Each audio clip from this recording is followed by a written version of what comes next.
Dhanush தனுஷுடைய mould தான் அவர். பவிஷுங்கிறவர் தனுஷுடைய mould. அவர் தான் உருவாக்கினார், அவர் எல்லாம் பண்ணார். அவரை நான் அறிமுகப்படுத்தினேன். அந்த படம் ஓடிடுச்சு. அடுத்த படமும் நான் ஒரு படம் எடுத்தேன், ட்ரீம்ஸ்னு ஒரு படம். ஏன்னா அறிமுகப்படுத்துறது மட்டுமோ, வாய்ப்பு கிடைக்கிறது மட்டுமோ சினிமா அல்ல. சினிமாவில் நிலைக்க முடியாது. தன்னைத்தானே வளர்த்துக்கணும். தனுஷ் அன்னைக்கு ஒரு நாள் நான் என்ன சொன்னேன், அந்த படம் முடிஞ்சிருச்சு. ஒரே அட்வைஸ் தான், தம்பி உன் டைரக்டரோ ப்ரொடியூசரோ ஷாட் எடுக்கிறாங்களோ இல்லையோ, அவங்க வர சொல்கிற நேரத்துக்கு நீ போயிடு. அது இன்னைக்கு வரைக்கும் அவர் ஃபாலோ பண்ணுறாரு. நான் அந்த படத்தில் ஏவிஎம்மில் ஒரு இடத்துல சன்ரைஸ் ஷாட் எடுக்க வேண்டியதாக இருந்தது.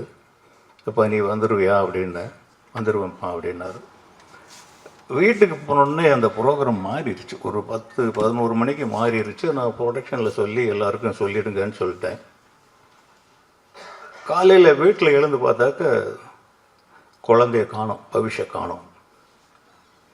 என்னடான்னா அப்பா இங்கே காலையில் 5 மணிக்கு வர சொன்னாரேன்ட்டு அங்கே கிரவன்லேயே படுத்துக்கிட்டு ஏவிஎம்லேயே இருந்துட்டான். அதுதான் தனுஷ். அந்த டிசிப்ளின் உங்கள்கிட்டையும் இருக்கணும் பவிஷ். வாங்க.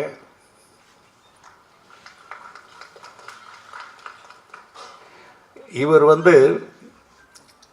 எங்கள் வீட்டிலையே ஒரு ஸ்பெஷல். என்னுடைய ஒய்ஃப் விஜயலட்சுமிக்கு செல்வராகவன் ஸ்பெஷல். இதை மாற்றவே முடியாது. இவங்க அம்மா டாக்டர் விமலகீதா எனக்கு ஸ்பெஷல். இவர் அவங்களுக்கு முதல் குழந்தை, அதனால் எங்களுக்கு ஸ்பெஷல். முதல் பையன் செல்வராகவன், முதல் பேரன் பவிஷ். இந்த விதத்தில் 2 பேருமே எங்கள் குடும்பத்தில் ரொம்ப ஸ்பெஷல். Hard work. எப்படா இவன் இவ்வளோ பண்ணான் அப்படிங்கன்னு மலைக்க வச்சிட்டான். இந்த 3 சாங்குலையுமே ரொம்ப நல்லா பண்ணியிருக்காரு. தனுஷும் அப்படி தான் பண்ணார். தொழிலுக்காக எதையும் சொல்வது.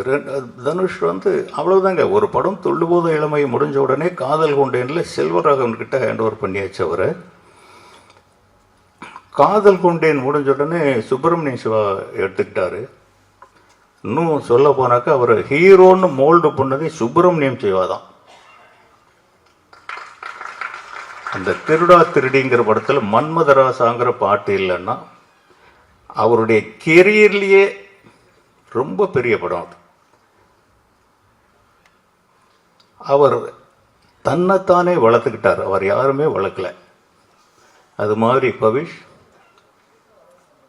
உங்களை நீங்களே வளர்த்துக்கணும். அப்படி தான் வளர்த்துக்கிறோம். நாங்கள் யாரும் அவருக்கு அட்வைஸ் பண்ணுறதில்ல. இப்போல்லாம் யாரும் அட்வைஸ் பண்ணாரும் கேட்குறதில்ல. அதனால் நம்ம அட்வைஸ் பண்ணாமலே இருந்துக்கிறது. இவருக்கு என்ன சொல்கிறது, என்ன சொல்லிக் கொடுக்கறது?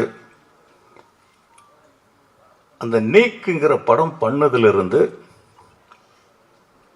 ராத்திரியும் பகலுமா பைத்தியம் மாதிரி சுற்றிக்கிட்டு இருக்கார்.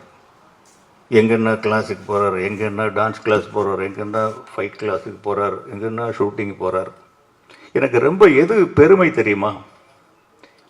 ஒரு படம்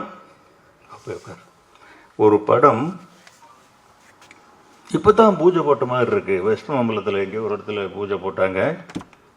பார்த்தா டக்குன்னு ஆடியோ லான்ச்சுக்கு நிற்குது. இப்படியெல்லாம் படம் எடுத்தால் சினிமாவில் நஷ்டமே வராதுங்க.